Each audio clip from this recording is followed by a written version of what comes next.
ThatGreatBusinessShow.com is brought to you by De facto shaving oil, the best anyone can get.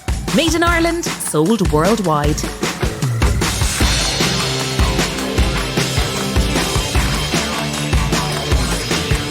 Welcome to That Great Business Show, episode 36 of Ireland's best business podcast, brought to you, as always, by the world's best shaving oil company, defactoshave.com. I'm Conal O'Moran. We know insolvency doo-doo is likely to hit the fan in a big way when we shortly get back to trading normality. Well, it may only be a decade late, but the government is hoping to have special legislation around insolvency for smaller companies in place by summer, like very, very soon. We have the expert here to tell us what to expect. Clothes retailing is a game of roulette when you have to second-guess fashions, seasons, the weather, the economy, and. But we found a clever piece of Irish-made software that could remove some of the gambling out of the business. And if only I had €1 for each article I've read about what work will be like after COVID, I'd be a happy man indeed. As normality beckons, we're joined by someone who has been in the flexi-time business for decades, so he should actually know what the future will look like. And of course, we deliver for TeamGBS on That Great Business Show. As promised from episode 35, we have introduced Norman Crowley to Conor McInroy, who joined us on episode 15.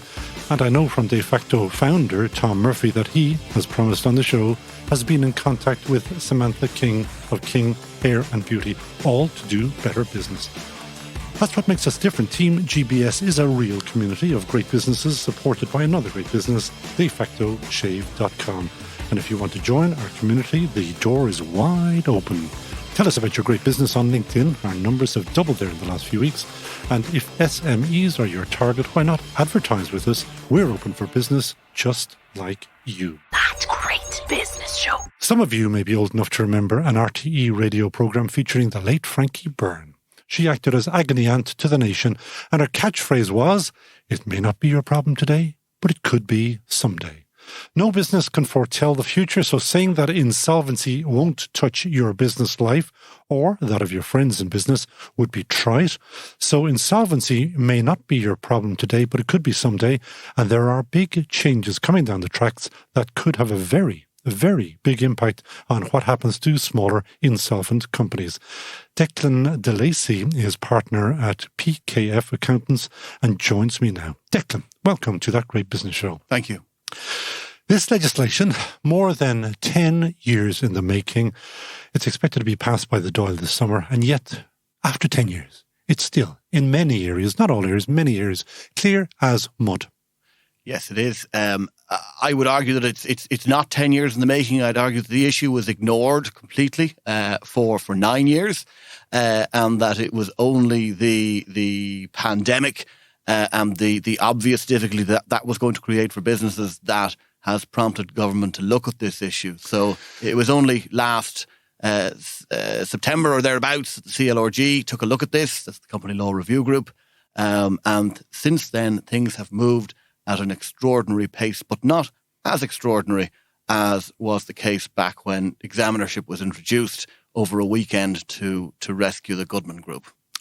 One thing which is extraordinary is there is a whiff, more than a whiff, there's a stink of anti-small business in what is being proposed.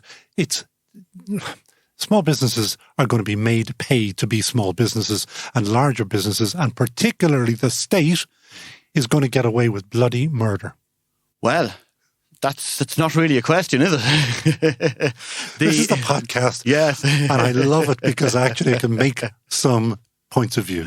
Sure. Well, I suppose I'd have a point of view on that as well. I think I would agree with you to a very large extent that when framing this legislation or drafting it to the extent that it has been drafted so far, it does seem that there has been an inherent prejudice against the owner of the small business by comparison with the owner of the very large business. So, for example, the revenue are in some, although not all circumstances, going to be excluded from these schemes. There's going to be a requirement that the administrator of these new rescue schemes report to the ODCE on the conduct of the directors of the business. There are things that don't exist in examinership.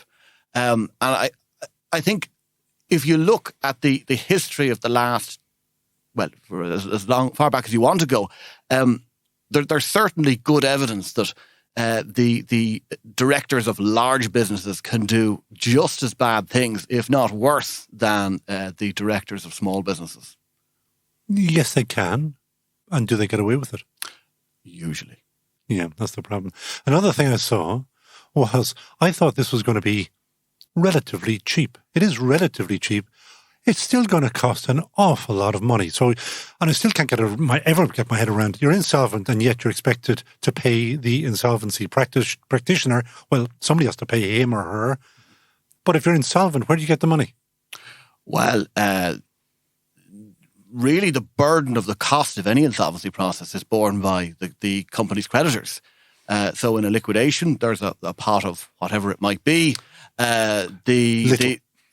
Very frequently little, and what's available goes first towards the cost of the process, and what's left is available to pay the creditors.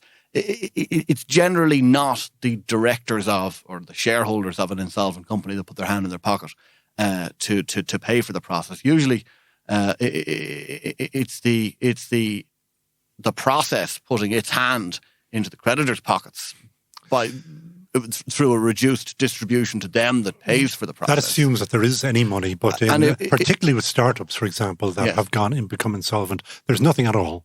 It's theory. And yet, if they want to go back, if entrepreneurs want to go back into business, they have to do the orderly wind up. That's right. And that needs to be paid for. And in the absence of there being any assets, it is inevitably the directors are the only people who are in a position to pay for it. Unfortunately, it's all too common that companies aren't wound up in an orderly way, and that the directors simply walk away from them. That creates all sorts of problems for employees, especially who don't necessarily get their redundancy or arrears of wages, which they do get in situations where an insolvency practitioner is appointed. And I've had a few cases where trade unions told their members to contact me to get a company put into liquidation where it had been abandoned, so that their claims could be processed. But I suppose that's a whole separate issue to the one that we're talking about here today. Well, I am told that you know more about this issue than anybody else on the island, and maybe you just give me 3 big headlines to scare the bejesus out of the listeners to say, this cannot be happening, this cannot be true, because I gather from you and what you've been writing about is that there are a ton of these issues. What are the big 3, big 5, big 10, whatever number you want? Okay, but I don't want to scare anybody. But I do think there are big issues with this process. I think it's worth describing what the process is. And in essence, it's a process that allows a company that is in difficulty to negotiate some sort of a settlement with its creditors as a body rather than individually, that allows them to continue trading and hopefully to provide for the employees and the owners and the creditors through whatever means over a longer period. So that's a useful process. It exists in the form of examinership for larger companies.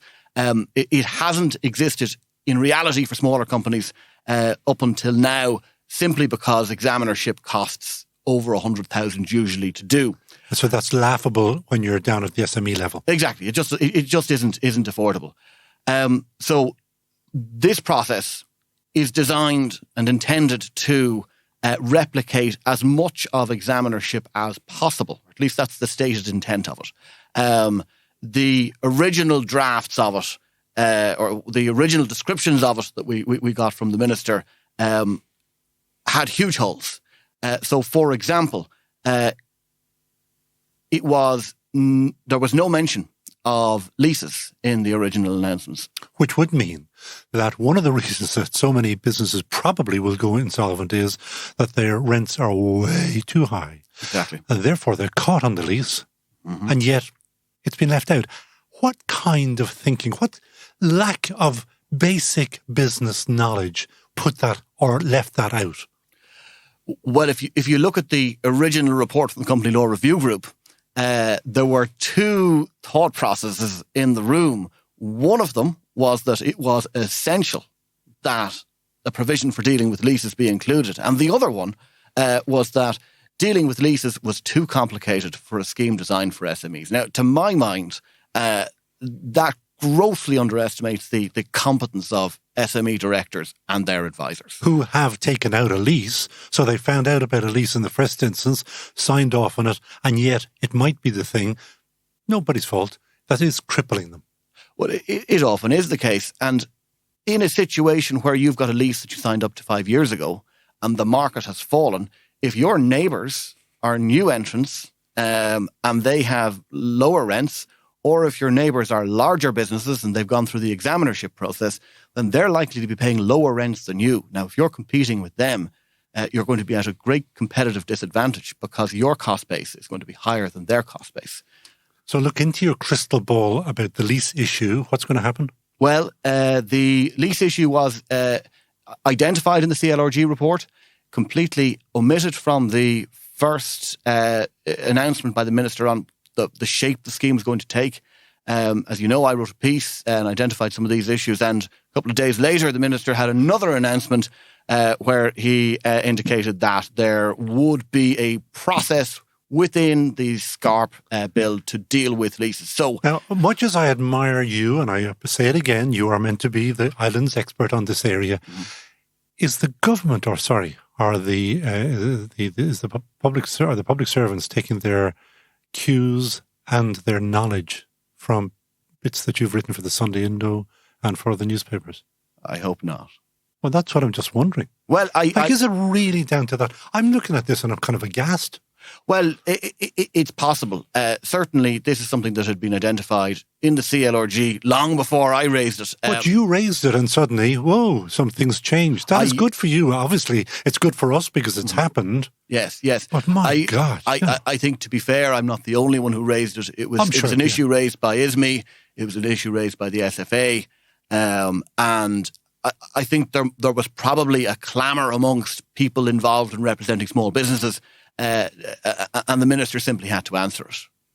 Which appears to be happening, but we yet to have to see the details. Not right, the devil being... We haven't seen the final detail, but we have the draft heads of the bill. And what that provides for is a process whereby if a lease, if it's essential to the survival of a business that a lease be terminated, then the company or the insolvency practitioner involved can make an application to either the Circuit Court or the High Court with a view to terminating the lease.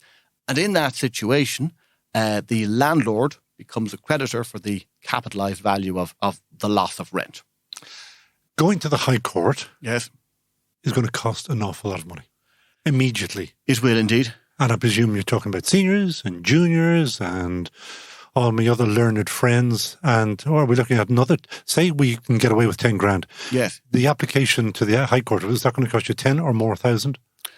I would expect it should be possible to do it for less than 10. It's impossible to say. Yes, but very unlikely because they never do it for less than anything. You're right. You're right there, but I suppose my firm, and I'm sure other insolvency practitioners and are talking to lawyers, solicitors and barristers at the moment, and having a discussion about this and saying, well, we're going to have a bundle of these. And we want you to make this formulaic and just we'll agree a price with you for the next 20 of them. You have many pieces of paper against your name, one of them being that you are a trained lawyer as well, correct? Well, I have a degree in law. A degree in law. Yes. You know enough lawyers that that's just not going to happen. You know that they don't. They will not agree. Be real. We try to talk. We're very persuasive. I try to keep it real here. So, that's another thing. You're absolutely right. The cost is going to be significant. Yeah, so we park the insolvency, sorry, not the insolvency, the lease, because that's a red flag. Yes, of course. Next one. Yes. What is? The next big issue here was the approval process.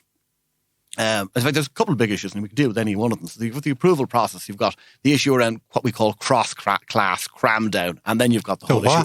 cross-class cram down. I'm glad you didn't have a few drinks before coming in. No.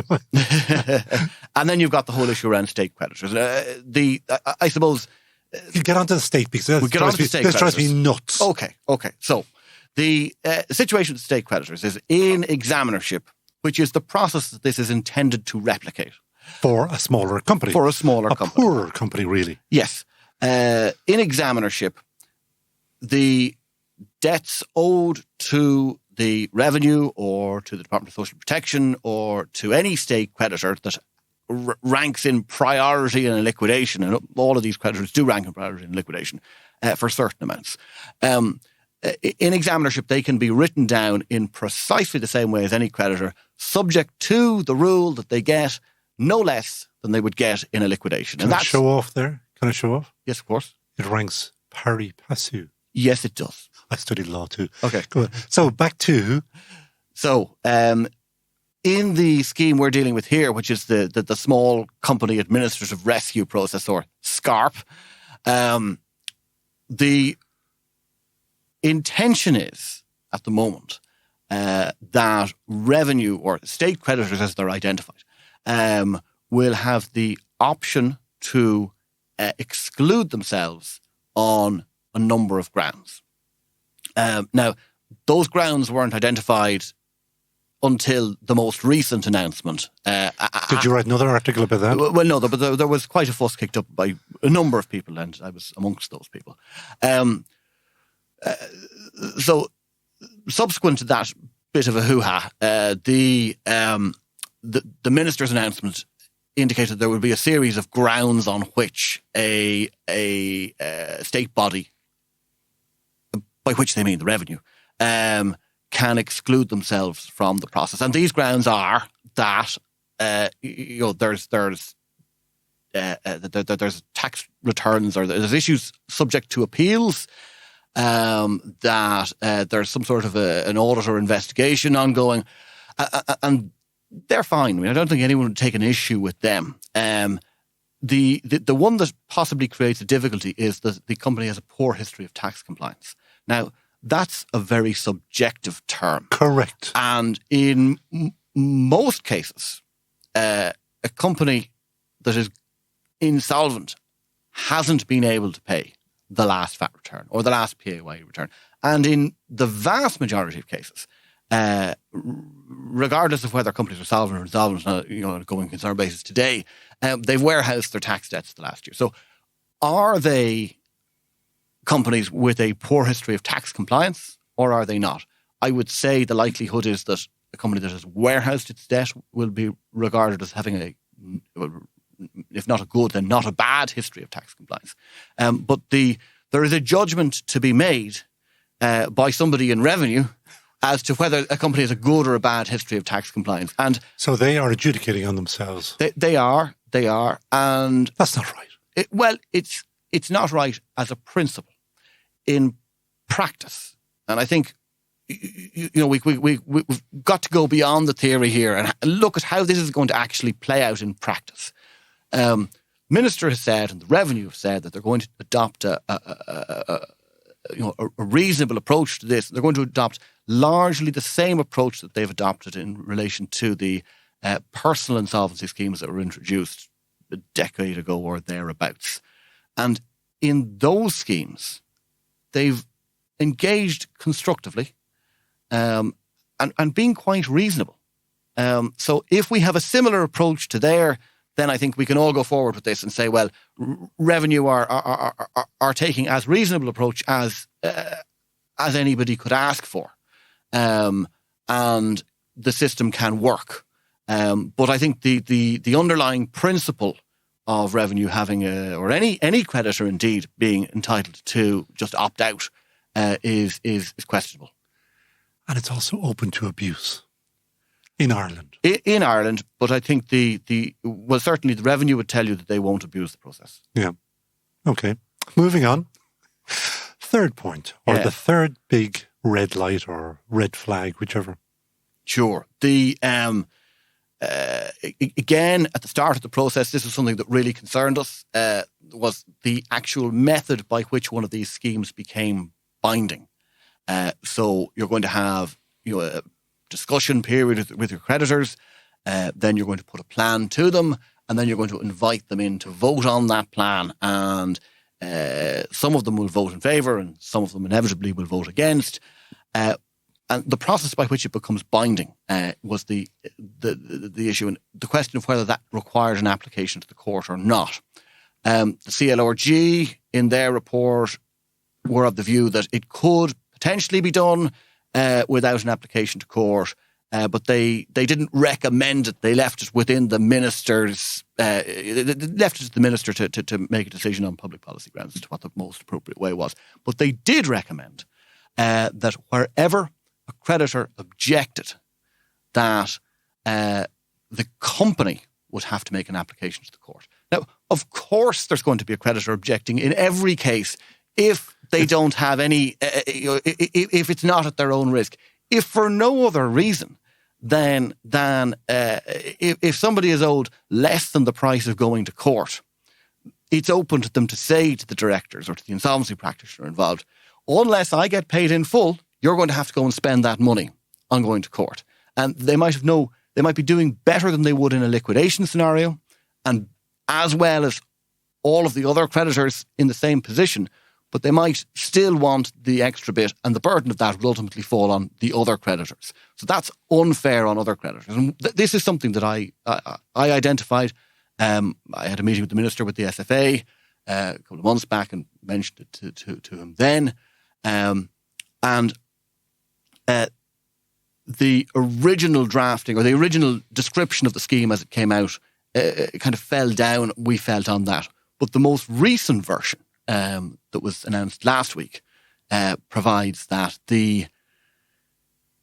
if a creditor objects, then the court will schedule a hearing to determine whether they've been unfairly prejudiced. More money. Well, hold on. The burden of proving that they've been unfairly prejudiced falls on the objecting creditor. I think that was some good drafting on the part of the minister's team. So does that mean that the objector, if she fails, yes, do they pick up the tab? They pick up their own costs. Yeah. And okay, well, that kind of puts a little bit of manners on them. Okay. If their objection is manifestly unreasonable, or groundless, then the company or the insolvency practitioner supporting the scheme really has very little to say in court. So I think that's gone from being something that in the first iteration of this process was a disaster to something that's not perfect but is very workable. Maybe you can't answer this, but I'd be interested in finding out, how does our legislation in this area compare, say, to the UK or to other similar countries? We've got a slightly different route to the UK. Better, worse, cheaper, quicker?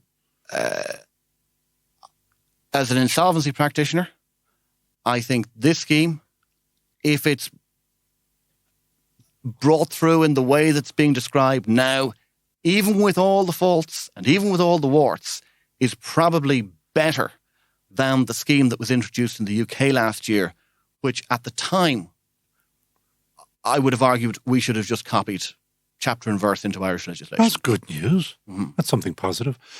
Now, you really do have your finger on the pulse. There are 250, put a finger in the air, 250,000 odd SMEs out there. I think from having a chat with you that you're not going, you don't reckon we're going to see any huge insolvencies for maybe 9 months, 12 months, 15 months into the future. After that, have you any idea, and I'm asking an impossible question, as to the level of insolvencies? You see scare headlines, 10, 20, 30,000 companies could go. Well, if you want your scare headline. Yes, please. Your scare headline is that based on figures released by the central bank, more than half of SMEs had run out of cash 9 months ago. Now, the supports that have been available haven't replenished the cash. They've maybe kept the lights on. But whether that's going to result in a tsunami of insolvencies or not, I don't know. I don't think that it's going to be that dramatic. Certainly, I think over the next 6 or 9 months, as the supports fall away and the effect of that becomes apparent, there's going to be a significant increase in the number of company directors who are looking at their situation and asking the question, can I continue? Because, of course, that big sword hangs over them trading insolvently or trading recklessly. Or... Yes, if they trade recklessly, then they can be made personally liable for the debts of the company. And that's not a theoretical thing. That does actually happen. You rarely hear about it because it's more usual that those cases get settled and the directors simply put in what they can, but that's what they have. The final question, I suppose, on this one is if there were 30,000, take a number, a tsunami. Yes. There's no system that could handle that. Certainly not one of ours. We can hardly organise a tea party.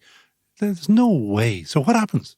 There could be a queue longer than the vaccine queues every day of people trying to, get through the system. I think if you look back to 2010, 2011, 2012, when we got up to sort of 13 or 1,400 insolvent liquidations a year, I think that's a level that's likely. I think back then, as may happen again, there will be a large number of companies that cease trading whilst insolvent, but go through no informal insolvency process. And that puts the directors of those companies at a huge hazard. And can they continue trading in another company? They ought not to. But do they? I mean, Irish style. It does happen. And are they actual formal directors? Yes. Yes. Is there not joined up thinking somewhere? No. Insolvent John Smith is gone, but the other John Smith with the same address happens to be trading away. And this is where the hazard arises. So a creditor of the original insolvent company gets upset about it, as inevitably they will, and you can't underestimate the possibility that creditor might be the revenue or the local authority or even an employee who hasn't been paid their arrears of wages and holiday pay and redundancy money and all of the other amounts that they're supposed to get. And they make an application to the court for the appointment of a liquidator. And the liquidator then identifies this is something that has happened and I suppose looks to make those directors either restrict them or disqualify them, or most significantly make them personally liable for the debts of the company. Oh dear. Come here to me. I have to ask you your final question. Hire in a heartbeat. Who would you like to have on Team PKF or Team Declan de Lacy? I'd definitely hire Napoleon Bonaparte if he were available to me, because there's a man who doesn't take defeat. Doesn't take prisoners. No, well, he doesn't take prisoners, but if things go wrong, he just deals with it, moves on and starts again. But he's not available, unfortunately. So you asked me for somebody real who might actually be available. And Diarmuid McArdle, ex-Anglo, is a terrific fellow who I've worked with on and off on different things over the years, and who can turn his hand to anything he decides to look at. I don't think I've ever met or heard of Diarmuid McArdle, but that's lovely to hear, is that I love these kind of hidden gems, people who are hidden gems and who are probably out there digging away, helping other businesses as we speak. Oh dear, Declan, I think we may be having you back. No, I don't mean, shouldn't be saying, oh dear, Declan, we may be having you in again because, oh dear, the doo-doo is going to hit the fan. And we may need your brain power on That Great Business Show again. Thank you so much for joining us on That Great Business Show. Subscribe today to That Great Business Show on your favourite podcast platform, including Apple and Spotify. Do you know what happens to all of those empty shaving foam cans? 20 million, yes, 20 million of them are sent to landfill every year, and that's just in Ireland. It's a complete disgrace and completely unnecessary. One bottle of de facto shaving oil is the equivalent of 10 cans of shaving foam. Switching from foam to the world's best shaving oil is the simplest thing you could do to help keep our planet clean. defactoshave.com, saving the planet, one shave at a time. Backing great women-led businesses on every show. Great Business Show. Gorey-based Niamh Byrne is my next guest. She's boss at Ruby Rouge, a fashion store that, like all others, was shut by COVID. According to Niamh, COVID has changed fashion buying forever, with no trade shows and so much being done online. That Great Business Show is always banging on about the need to digitise every part of a business. But what happens if the software you need doesn't exist? For example, digitising fashion buying. Well, the true entrepreneur makes her own, as Niamh Byrne did, creating buyerpicks.com, and she's getting ready to sell it to the global fashion industry. Welcome to That Great Business Show, Niamh. Thank you. It's great to be here. And we are delighted. Anybody who hasn't seen Niamh should look at the Instagram account. She did the best piece, I think, so far, piece to camera. You should be on the stage. Well, in some ways I am in my everyday world. We do a lot of social media content, a lot of video content, and, it's extremely important for the business. So that's how I reach my customer these days. That's how I speak with them and interact with them. And your customers aren't coming into the shop. They will very shortly. Oh, actually, have you opened the shop again? No, we are completely online for the moment. Okay, well, for the moment or forever, maybe? Perhaps. It's such a changeable market. We're certainly feeling our way through that. We've had such a good run with the online since we closed the physical store, and we've had to, I suppose, focus our resources there because we have grown so much this year. So, which is kind of makes my mind wonder. You are based in Gorey, County Wexford. Ruby Rouge was your physical outlet, so I understand people, women I think mostly, going by, they see, there's Ruby Rouge, I must go in there. Now, how are you actually grabbing them to buy from you now? You know what? It's the same old way that you do everything. It's just a different medium. So it's communicating with our customers in the way that they understand and they like. It's been very conversational with them. It's been as honest as possible with them, and it's given them as much information as we can about the product. And we also, do a lot of interesting content creation. So customers, they resonate with that. They love it. They know our brand. They trust our brand, and they're happy to try it out. And that's brand Ruby Rouge. Yes. So I go on to Ruby Rouge and I say, I want to buy, you're today wearing a very nice paisley two-piece. I want to buy that. I know what happens next. People say, how much? You say, whatever, 100, 200, 400. And everybody, I presume, goes and sees whether they can buy it cheaper. Yes? No? Well, you see, we do offer a boutique selection. So we offer over 50 brands, and they're my selection from all around the world. So it's a very eclectic mix. Yes, of course, you could buy it from alternative e-commerce websites and other stores.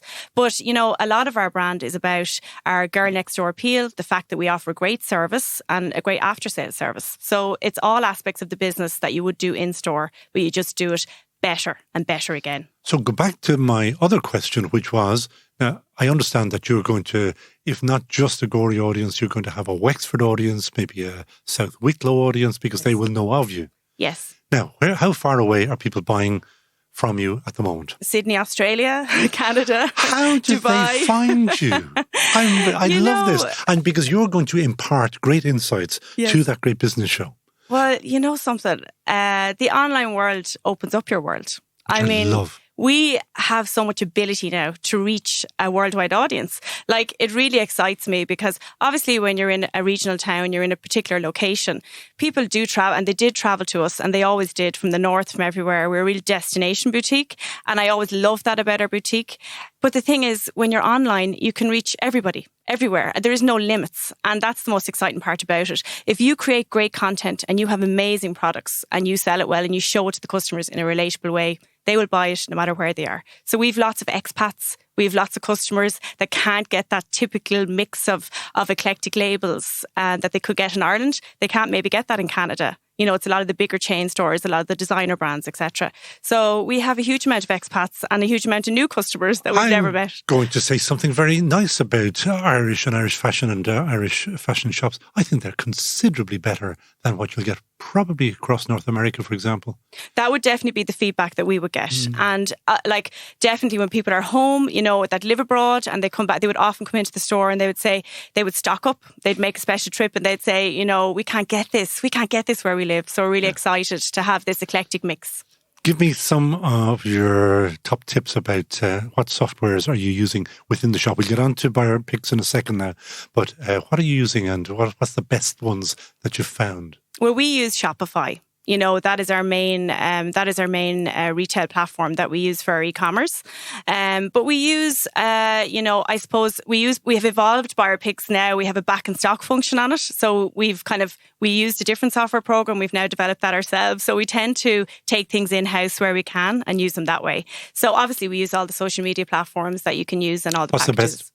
Well, for us at the moment, it's Instagram. That's where it's at in our particular business. But Facebook is still very strong and you can't dismiss it. You've always got a bit of TikTok coming in there and there's new things coming on stream all the time. Which is the problem. And we had Amy Connolly on from Sculpted by Amy, and she said that at 28 that she was too old for Instagram. And she grew up and she developed a fantastic business on Facebook. Yes. And your problem is, what comes after Instagram? Instagram is still going full belt anyway. Full belt, yeah. Okay. Yeah. So there's always something around the corner. The great thing is my team are young, they're vibrant. They often tell me, I've often got to call Niamh, this TikTok thing is really taken off. You need to look at it. We did that. It worked. We gained some audience there. So I think, they're all similar things, just in different packages. And is that team that you refer to, are they outsourced or are they? No, with in-house. Yeah, we've a lot of different age groups that work within the team. We've 11 employees in total. So we've got the cross mix there. And they're always got their fingers on the pulse and watching out for what's coming next. And I'm 44, so I'm a bit more of a dinosaur in the tech department. But they know exactly what's coming up next. Well, that's a perfect segue, because I was going to ask you, what is your tech background? Well, I actually worked for a software company when I came out of college. Doing what? It was a payments solutions company. So I was in the marketing department. Yeah. But my husband is a techie. And that's where I met him. He's a pure techie. Yeah. Okay. Yeah. And that explains the next part. Buyer picks. Yes. What's it do? Basically, it digitizes the buying function for any fashion retailer. Because it is a nightmare. It is. Why is it a nightmare? It's a nightmare from start to finish. So at its very basic level, when the trade shows are there, when you're going to physical appointments through agents, etc., you arrive, you may or may not have a budget. You go in, you take your photographs, you make your selection with the designer, etc., etc. So where does all that information go? Well, basically back in your handbag on handwritten order sheets. It's still very archaic, the fashion world. So when you come to, I suppose, collating your whole collection and making edits and cuts, how do you know what to cut? How do you know what to edit? You don't know how many of anything you have. You don't know if you've covered the size range. You don't know if you have 10,000 jumpsuits or 5. It's very, very difficult. And I used to find myself, because I'd have over 50 labels, I used to find myself going to these shows, spending large amounts of money and coming back with really handwritten dockets in Italian, Spanish, French. Where do you go from there? And the problem is I am the conduit into the whole business. And I am the person that does the buying. I'm the person that sees the product. I'm the person that knows all of this great key information. But my team need to know it as well. So my accounts people need to know it. They need to know when to queue up stock to bring it in, what's seasonal, what's timely, is it fur, is it a coat, is it a top? How can they tell that from just a piece of paper with nothing on it? And it's the same for my social media girls. They need to be able to plan a shoot. They need to be able to say, okay, it's going to be sunny at the weekend. Let's make sure we get that in. Let's queue that up and have that ready and have all that content there. They can't do that if they don't know what's coming in. It's all blind. Often when you're buying, things are arriving into store, so you're out of store, you're abroad. You may not see the delivery. It could come in completely the wrong colour. It's stuff like this. It seems very basic, but all that great, fabulous information that makes the business tick and make the business tick well is all based around the buying function. And if that's not utilised by the team correctly, you're missing a major trick. I would have thought, and I'm wrong so often, so don't be surprised at this, I would have thought that somebody would have come up with this before. Yes and no, because we've been searching for a solution. It would have been a lot less expensive for us to find one that worked. And what was the conversation? You're sitting at home with the hubby and you say, listen, this is a nightmare. Can you fix it? Yeah, he watched me struggle, and that's, he's a techie, he's a software developer with huge talent, and you better say that. Yeah, I have to say that. And he could see that I was struggling with this so much, and we had digitized so many other aspects of the business. I mean, the accounts, everything, the social media, and this was the one part that we just couldn't fix. And he was like, I'm going to write you an app for that. I'm going to write you a very simple app. So that was the beginning notes of it. Since then we have come on quite a journey, because that was the buying, I suppose, collating and organising and keeping things on track and on budget, because also it's complicated by the fact that you buy forward 6 months in advance, you buy in season 3-month cycles, and you buy for on-demand product. So you can imagine how your budgets go totally askew when you're a fashion buyer. It's very difficult to remember what's coming out of what budget if you're not tracking it in any effective way. And if you overbuy, it doesn't matter how much you sell, you ruin your season. So, that was the real reason. I suppose he was looking at me struggling with this, sitting at night time with spider graphs of big pages stuck together, trying to hand draw collections to make some sort of order and some sort of, I suppose, intelligence on the piece. And it was just so hard to do, because you can duplicate your buying. You can buy the same thing from every collection. And then when it arrives in, you're like, oh, I already have 5 black jumpsuits. I don't need another set of another 5 more from another collection, 6 months have passed. There's a lovely expression in the software industry when you're at startup stages. What is the addressable market? How big is the market? I think, to be honest, the market that we're going after is large but niche. So, it's a worldwide market. It's definitely in the fashion arena because that's what we know. That's the problems that we're solving here because we live it and breathe it every single day. And I think it could be any customer that's similar to me, my size, right up to a much larger retailer that has all these problems and no solutions either. So it's quite a large market. It's a huge market. Put a value on it. Oh, goodness, you're pushing me now. We're millions? Yes. Oh, yes. Yes. That is very the exciting, worldwide, isn't it? Yeah, the worldwide. You'll be out of fashion in 2 years' time. You're about to launch this in July because we wanted to bring it to the attention of the world ahead of anybody else. Yes. And then what's the plan? I mean, how do you then market not your clothes? How do you market your software? Well, this of course is always the starting point that every entrepreneur is, facing into. And, we're taking a very logical roadmap. Basically, we are starting out from what we know and working outwards. So we know our Irish market. We know our similar businesses within our competitors within our space that need this product. We know other businesses that Have you knocked on their doors yet? Not yet, because we're finalising it. We want to make sure we have it fully tested in our own business. And we're very much at the end of that point now. Well, somebody that I know who knows your product very well says it is fantastic. So that's a good start. Yeah. Would you actually imagine yourself getting out of the fashion world and going into the huge world of tech? You know something? I definitely can. I always love my fashion. I'll always love it's a huge part of me. It's part of everything I do, live, breathe, eat. I mean, Ruby Rouge it's a baby almost within the family, and it'll always be part of our business and always be part of us. But I really, really love the idea of branching out into the software world because I know this solution is so valuable to real businesses and they can increase their revenue and make more money. And, I know the amount of effort that we've put into it. I know what it can do for my business. I have seen my business transform by using it. And, it's a very exciting road to be going on as well, a very exciting journey. If you have done those calculations, you must have an idea. You don't have to give me specific numbers, but something approximating is how much wastage have you cut down on? How big has your margin grown? Any of those metrics? Well, we've definitely increased our turnover by over double in the last 12 months. But due to that software? Yeah. Yeah. Get away. And obviously there's other mitigating factors like the environmental factors, and maybe that has helped propel us on. But I can't underestimate this. Yeah, because it's intelligent buying. And this is the thing. What I described initially was how we started off, and where we've come to now is a slightly different route in the sense that we have added in a lot of artificial intelligence. We have added in the Such analytics. As what does the artificial intelligence do? So, for example, we do a shoot and we upload the images and the sales obviously start to come in. We can actually see, straight away, how many page views, what product people have looked at the most, what product people have bought the most, obviously what they have returned the most, and why they have returned it. So all this information is key to any retailer when they're either ordering more or indeed they need to know why they're not selling something and what's not selling. There's so much wastage in the industry. So for me, I have that quick dashboard view and I can see on a daily basis. So now, tell me the truth. Do you sit in bed watching this? I have to say I'm a little bit addicted. Yeah, more than a little bit addicted, yes. And do you sit in bed at 2 a.m. looking to see, oh my God, we've sold something in Australia? Oh yeah, I get great fun from that. And yeah, no, I do really enjoy that aspect of it. And you get a great thrill, from it. And you're selling while you sleep. I love the idea of that. like it's also the marketing that goes into it on a daily basis. I mean, I did marketing in college and I worked in marketing. And when you can implement something like a campaign and see the direct results, there's something great about that, And and that you can is use part the analytics of your software. completely. As you correctly say, it is this dashboard. Yes. And it is Yeah. telling you exactly what's selling well. Yeah.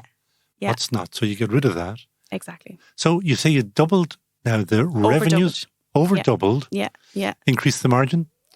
Well, I suppose we'll have to do more of a recce on that, but definitely because we have different cost base now. Do you know what I mean? So absolutely. And we're also cutting down the things that aren't selling well, and we're going more towards the stuff that's really selling. How many returns roughly were you seeing in any particular line? I mean, this can be very, very high. It can really range. I think before we had the software and before we were more laser focused on what exactly we were buying and what exactly we were selling, because that sounds kind of ridiculous. But when you have a huge amount of products and you're on a shop floor and you're between the two, you can really miss, what's still sitting there, why it hasn't sold, how many did you buy originally?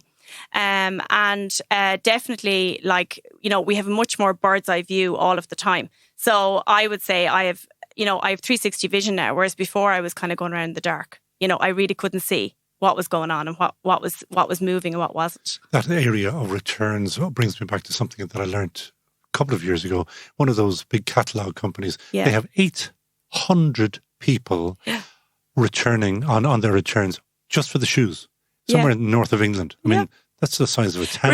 Returns can range from 20% upwards to 60%. And it depends really on, as I said, if you're buying products that aren't selling and not realising it and continuing to do that, then you'll have a higher return. We've got ours down now very, very niche. It's down around the 20-25% mark. And Puss must hate you. Well, we're one of their biggest customers. They actually love us because they have a return pal service that we use. So we're bringing in revenue for them as well. And then I learnt, only before we came on air, that this is not just aimed at the fashion industry. You've got much bigger ideas. Yeah, well, you can use this software in any industry where you're buying unique products that you need to sell. So, I mean, as giftware, interior. There's lots of different areas. No, you say such as that, but I'm not thinking along those lines. So you better, you have no idea. There is a worldwide audience to that great business show. Somebody down in South Africa, somebody down in Australia may be listening and saying, I'd love to have that. Yes, well, I think when you're buying anything unique that is constantly changing, so something that is not a regular thing that you buy all the time, you're not working off of listings, you're not working off standardized suppliers. Basically, with me, I don't have one supplier that I had when I opened 16 years ago. And I've had an ever-changing pool of over 50 suppliers every single season. So that's the cyclical, changeable nature of fashion. Anything that's image-based as well, because images are key in this. Like those high-resolution images, they cost so much to generate. And half the time, the retailers aren't even getting them. This is so frustrating. With buyer picks, we can actually save that data. We can split out PDFs. You can have those images there. You can put them straight up onto your Shopify system. Like that is time saving. The amount of money it costs to pay somebody to model, I do this all the time, so I know, and get all those gorgeous clothes on them and take those images. Like it's a lot of money, time, effort. You've got to have someone, doing the camera work. You've got to have somebody there modeling. So saving retailers, that is huge. You know what I mean? So, I mean, there's great leverage in those images. I shared the pain with Annalise Stuffy of the linen shirt company about a week ago, 2 weeks ago, because she has to go off and she has just done it. It's up on social media. She's joined us on that great business show a few weeks back, and she was shooting again to re-image her lovely, lovely linen shirts. Yeah. So, what about money? Funding? Do you need funding, or can you grow it as you are? Immediately at this moment, we don't need funding. We have received investment from Enterprise Ireland, and we're using that at the moment to finish out our platform on the tech side. But obviously, if we want to scale, did you tap into? Is that CSF or competitive CSF. Startup fund? That's right. Yes. And what about brilliant. You could get the matched funding next if you wanted to? And that's what we would be hoping for. We're moving towards that. We certainly are open to talk to anybody that would be interested in investing us, and we would really look at pushing to look at investment towards the end of this year and into next year. Interesting, because I have an idea for you that I'll share with you. Great. I'm hoping to have an extraordinary person from the fashion industry on. The call has gone out. I won't mention anything more than that because I have been waiting a while. but that would be the perfect, what we call clever money or wise money that you might need. Okay, excellent. Final question, which probably feeds into the same thing. Who would you hire in a heartbeat? Gosh, I think the first person that would come to my mind would be Sonya Lennon. She is inspirational. I've had great opportunity to work with her over the years. She's a real style icon. She understands the industry inside out, from the consumer right through to design, right through to software development. So it would be amazing. She'd be my dream team. And of course, I'd have to mention Brendan Courtney because they come as a pair.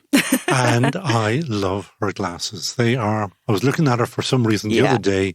They are big glasses, aren't they? Fantastic. She always makes a statement every time she enters the room, and we all love that in fashion. And she's got a big smile on her face as well, which is nice as well. Absolutely, absolutely. Great. Niamh Byrne, I don't know which to call you. Do you go by Ruby Rouge or do you go by Barpix? Most people think my name is Ruby, so you can call me Ruby from Barpix. Get it all in. It's barpix.com, P-I-X. P-I-X, yes, x.com. So Niamh at barpix.com if anybody has any queries or would like to try it. No, not this. This is TeamGBS. They're going to come along with a big fat check and they're going to say, we want in and we want in now. Excellent. This is like the Dragon's Den, except it's the reverse. You just name your price and they say, oh, we want to give you more money, more money. Niamh, thanks so much for joining us here. Thank you so much. Gnobio, That Great Business Show. You're listening to That Great Business Show. ThatGreatBusinessShow.com. Do the right thing. Ditch dirty, polluting, non-recyclable shaving foam. Switch to defactoshave.com. The only shaving product you need. One nail varnish size bottle lasts a year. Great for your skin, your pocket, and your planet. defactoshave.com. That Great Business Show. One of the reasons why I find sports pundits in the media so tedious is they are so often wrong. And I carry that curmudgeonly view to most business forecasters as well. I think it's safe to say that few, if any of us, are any good at predicting the future. Now, having cleared the air on that issue, it doesn't mean that we, on That Great Business Show, don't try to find those we believe might actually have some intelligent insight. Like Kieran Rossum, CEO of FlexTime, a company set up a long, long time ago to sell the idea of flexible working. FlexTime develops time management solutions to enable flexible, remote and shift working in businesses and institutions of all sizes. The company of 20, and they are hiring, operates in Ireland, the UK and across Europe, serving 400 clients with a total of 200,000 employees. Kieran Rossum, you are most welcome to That Great Business Show. Thanks very much, Conal. You know something, or maybe a lot, about flexible working. And you knew this before COVID happened, and I presume you sneer at people who became overnight experts on it, the way we are all overnight experts on things like AstraZeneca jabs, but you actually do know something about it. Yeah. I'm going to ask you the impossible. What's the future? Yeah, the future is, I'm going to predict it, is more flexibility. Because when we started at the very early days, it was a long time ago, as you say. Years ago? It was 40 nearly years ago. Okay, yeah. So that's what I mean. You know what you're talking about. And in actual fact, we have a direct link back through time, if you excuse the expression, time again, back to 1967 when the very original flexible working hours scheme started in Germany in a company called Messerschmitt, who were quite well known in another era. And they had problems with people coming on and off the plant. You know, they were kind of queuing up in their cars, and they decided to ask somebody to research what this could be. And they got in a sociologist, a woman actually, with that little womanly touch, as it were. And she thought the idea of why 9, why 5? And from that moment onwards, if you like, the Berlin Wall of time fell. And fair play to her, because it is such an obvious question. I had a philosophy teacher called Dr. Fergal O'Connor who asked fundamental questions like that as why? Why? So I love those people. Yeah. And what was the answer to why 9 to 5? Well, the answer to why 9 to 5 was something else. And it was flexibility. They had a very quaint name for it at the time, Gleitzeit, which is gliding time. And that was their solution to it. But yeah. I presume originally 9 to 5 happened because the sun rises and sun sets, and we used to be out in the field. Probably the Industrial Revolution, whatever, people had to be on shifts, and back as far as the 1800s, Levi Strauss and companies like that did record time. But this was like a paradigm shift whereby you're being given choice over your working hours.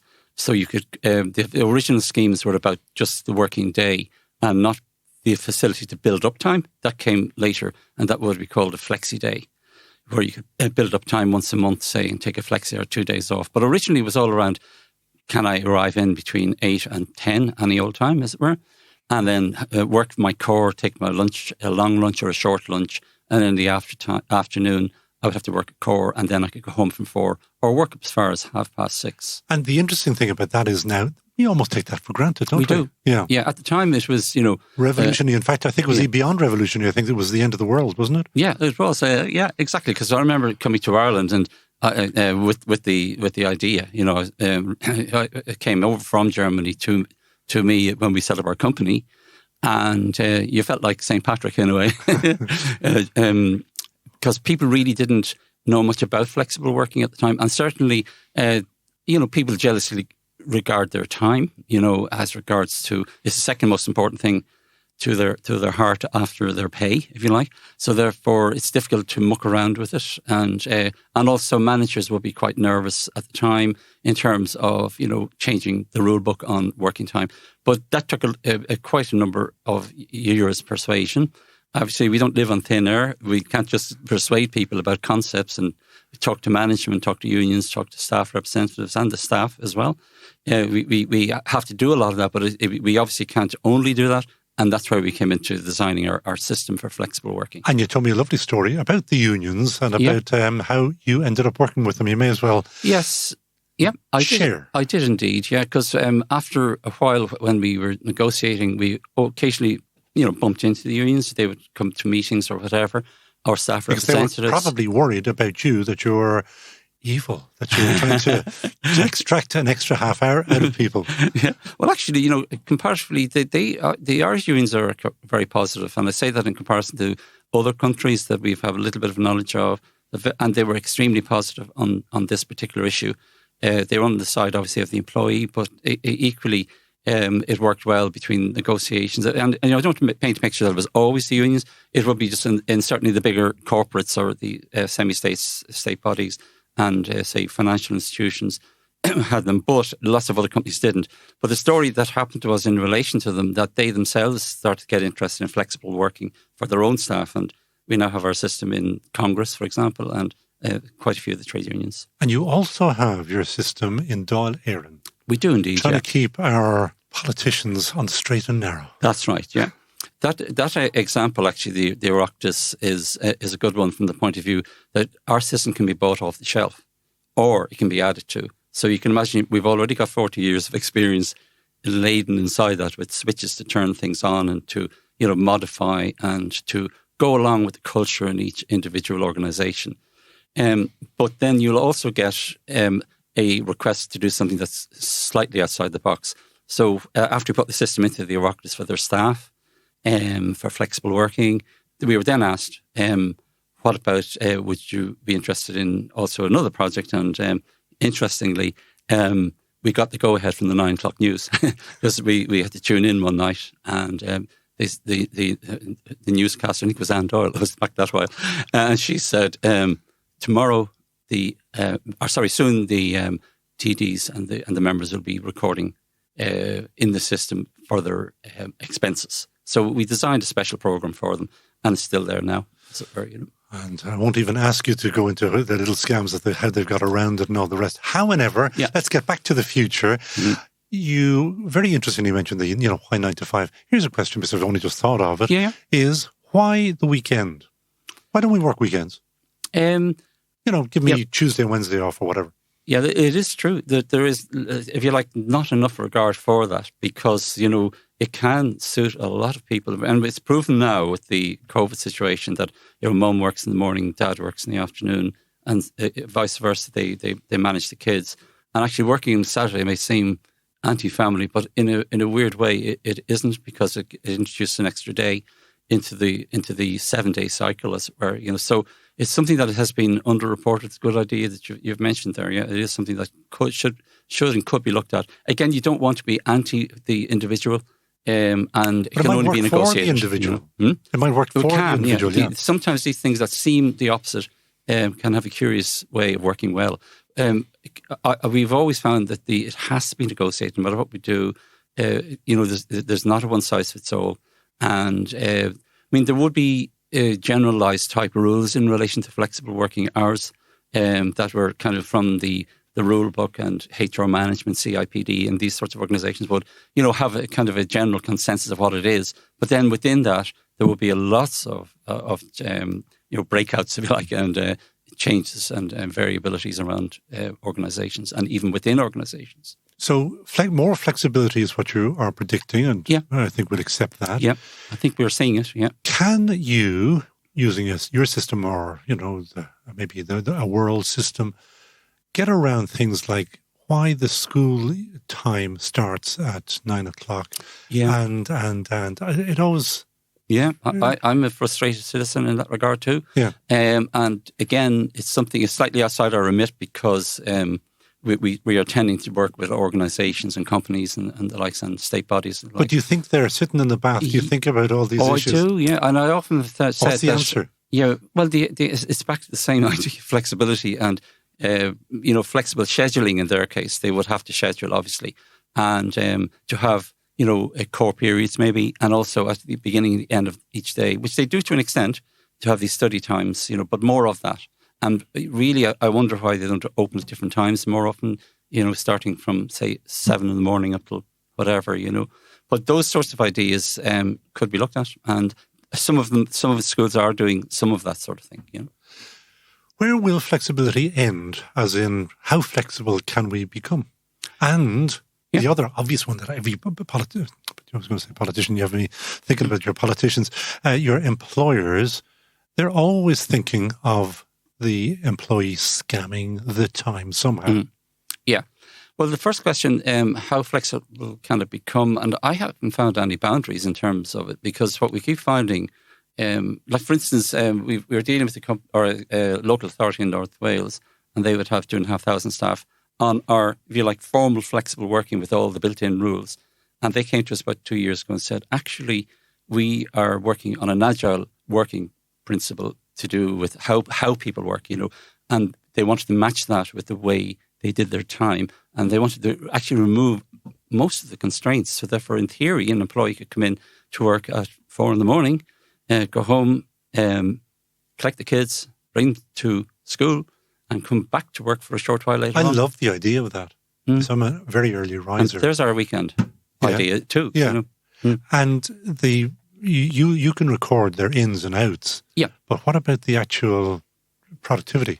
That's not on your system, is it? Not really. We do try to kind of step away from being overly controlling with what we're more kind of there. You were going to call yourselves Big Brother, were you? Yeah, exactly. We're light touch, and we're trying to encourage people to at the end of the day, the whole thing is designed to allow the employee a modicum of flexibility so that they can have their work-life balance, And now there are aspects of it that whereby, particularly now with going into the next phase with home working, or it's already there, as we all know, but the next phase will be return to work. So with the idea of the hybrid working location, people might start to say, well, I would also like to know a little bit of about what you're doing. And the system can do that sort of thing. Now, I'm interested in that. How can it tell? If I'm writing a document, for example, does that document show in somebody else's monitor and they can see he's written 200 words in the last 10 hours? Yeah, well, we don't go down to that kind of close level. Like, most of our schemes don't do it at all. But some of them are starting to do, a generalised description of what I'm doing. And I mean, that can be two ways. Some people might say, well, that sounds controlling. But then on the other hand, there is evidence that the employee is isolated and they would like their supervisor to know what they're doing for encouragement. Am I gone on the wrong tangent? Am I doing the wrong work? As a former employer used to say to me frequently, inform as you perform. And that's always stuck with me, because you do need to tell somebody, like, I'm not out the back drinking coffee and whatever. I'm actually working here. I'm actually working. And also I might need guidance because, for example, I could have gone off on a tangent and I haven't realised it. So we're actually looking at that ourselves to see if we can help on that soft side of it rather than controlling what the person is doing, but to see if we can help and encourage people to do their work. And my other question stands, how flexible is flexible? How flexible could we finally go? I mean... Yeah. Well, that example I was giving you there in North Wales, they decided to lift all the strictures. And what they found was that they were looking for people to come to work from far away because they were, it was quite a rural area. So they thought, well, one way of doing this is to offer ultra flexibility. And maybe people live from Liverpool, which is not that far from North Wales, and even Manchester with motorways can offer, we can offer them flexibility. And so therefore that was an example whereby all the the strictures were removed from the flexible working day. Now, it isn't that easy because some organisations, we've got our Haddington Road rules and all of those things as well. So, but nonetheless, we can see that every time there's a crisis, after the crash, we had Haddington Road, and after COVID, what did we have? We had home working. So it's been culturally changed by outside forces. Here's a question completely from left field because you don't have to answer it at all.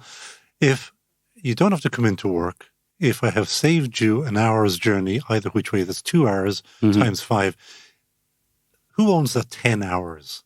Does that belong to the employer or the employee? Or is there room for negotiation? Could an employer start saying, come on, give us an extra hour there. I've saved you having to come in. Yeah, well, it's true. Well, historically, it's always been outside. It's been on the employee side. But now that things have changed, I think there is a scope for negotiation around a lot of these issues. And one of them is to do with travel time, and the other one is to do with location.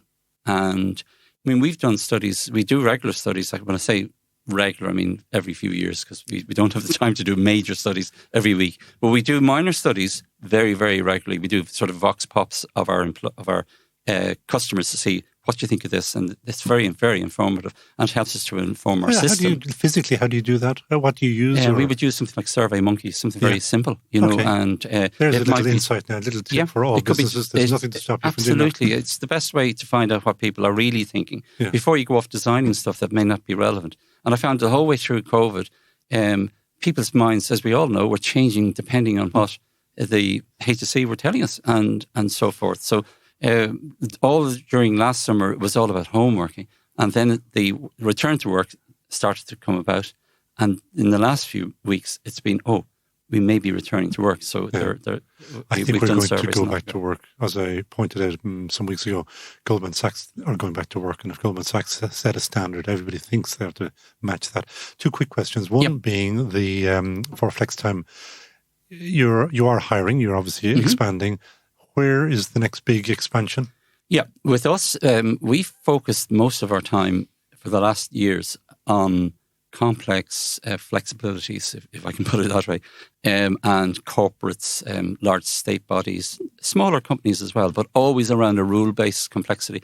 But there's a new cohort out there, and that is people who are not influenced by any of those things. They've never used a time system. They've never had the challenge of... Such as what kind of businesses? There will be small to medium-sized organisations, maybe new companies just been set up in the last 4 years, all these new things, as they say, And they've got no prejudgment on these issues, but they do have the issues, and the issues are growing. The state is saying, the right to disconnect. It's saying this, that and the other, European Act on working time. Meanwhile, paternity leave, maternity leave, job sharing, Oh, you love all this. You're probably at the back making up these rules. Yeah, I'm egging them on. So answer me about where's your next big growth? Outside of those, are you going to go into Europe? Are you UK? I mean, you're in both, but we're majoring a lot in Europe. In the UK at the moment. We're just opening our office in Manchester to kind of embed the work we've already got. We've got some very big projects like the HMPO. They're all the passport offices throughout the UK, so the entire workforce. We're going to run out of time, but you have to just name check. You're cooperating with a Northern Ireland company on the... Yes, we do, Equinity are hosting our... So there's a North-South cooperation, fantastic we love thing. That. And just the future is we're working on a new project for the non-corporate people, the guy who wakes up in the morning and he says, how can I manage a 15 to 20 to 25 staff? I'm new, but I still have all these things coming into me from legislation, paternity, maternity, job sharing, job timing, flexible working, and how am I going to manage all this? And we're doing a light touch, solution. You've got that lovely big smile sitting in his window going, I'm here. Yeah. Final question, hire in a heartbeat. Who would you hire in a heartbeat? Well, I think you're thinking about who would obviously I'm not going to say Santa Claus, but I would say Daniel Ek. He's the head guy in Spotify. Okay. Now, I do know who you mean. He's going to buy Arsenal, isn't that right? Yeah, and he's a Swedish man, and he was the guy who got in after Napster started to disappear, and his attitude was that if we make a legitimate version of music download, we can pay the artists, and also we can get it out there. And it was it is controversial as regards to the artists will have lost money. That's not the point that I'm pushing. No, I'm not saying that. I'm more saying that I love the technology aspect of it, of how it got out there. So we're designing a new system which is exactly in that mode for time, which is very simple for mum and dad shops around the world, and very easy to use. You can self-download it yourself, get yourself up going within, maybe a couple of hours. You don't need our project team for that part of the work.